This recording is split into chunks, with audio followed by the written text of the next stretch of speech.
पटना की ग्रेजुएट चाय वाली के लिए अक्षरा ने उठाई आवाज, गुस्से में बोली नालत है आप पर बिहार सरकार। मंगलवार को अक्षरा सिंह के इंस्टा अकाउंट से एक पोस्ट शेयर किया गया है जिसमें वह काफी गुस्से में दिखाई दी हैं। ग्रेजुएट चाय वाली प्रियंका गुप्ता के लिए आवाज उठा रही हैं। सोमवार को ग्रेजुएट चाय वाली प्रियंका गुप्ता का एक वीडियो सोशल मीडिया पर बहुत तेजी से वायरल हुआ जिसमें वह रोते बिलखते नजर आईं। प्रियंका ने कहा कि अचानक उसका ठेला गायब हो गया है। नगर निगम पर उनके ठेले को उठाकर ले जाने का आरोप लगाया, जिस पर भोजपुरी अदाकारा अक्षरा सिंह ने उनका साथ देते हुए मंगलवार को गुस्से में एक इंस्टा पोस्ट की। अक्षरा ने पोस्ट में महिला सशक्तिकरण का जीता जागता नमूना लिखते हुए बिहार सरकार पर नालत है जैसी बात कही है। भोजपुरी अदाकारा अक्षरा सिंह अपनी पोस्ट में लिखती है कि ये है महिला सशक्तिकरण का जीता जागता नमूना।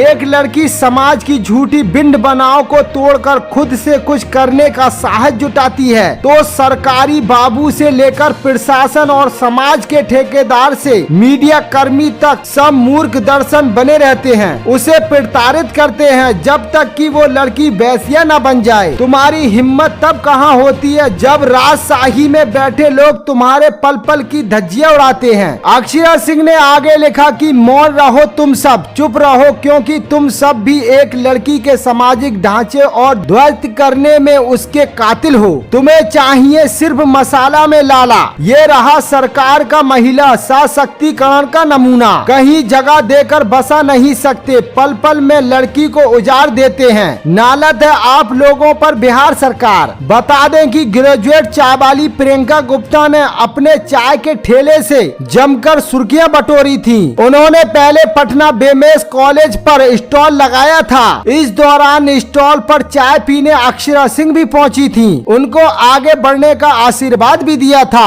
प्रियंका वहां से बोरिंग रोड शिफ्ट हो गयी। कई बार उनके ठेले को हटाया भी गया। सोमवार को उन्होंने नगर निगम पर आरोप लगाया कि उनका ठेला नगर निगम से गायब कर दिया गया है। वहाँ केवल कुछ कप और डिब्बे मिले। प्रियंका ने कहा कि मुझे अगर कमिश्नर की ओर से परमिशन मिली है तो बार बार ठेला क्यों हटा लेते हैं। नगर निगम पर जमकर भड़ास निकालते हुए घर जाने की बात कही। अक्षरा सिंह ने जो बात बोली है, आपका नजरिया क्या है कमेंट में जरूर बताएं और अक्षरा सिंह से जुड़ी खबरों के लिए मेरे YouTube चैनल को सब्सक्राइब करना ना भूलें।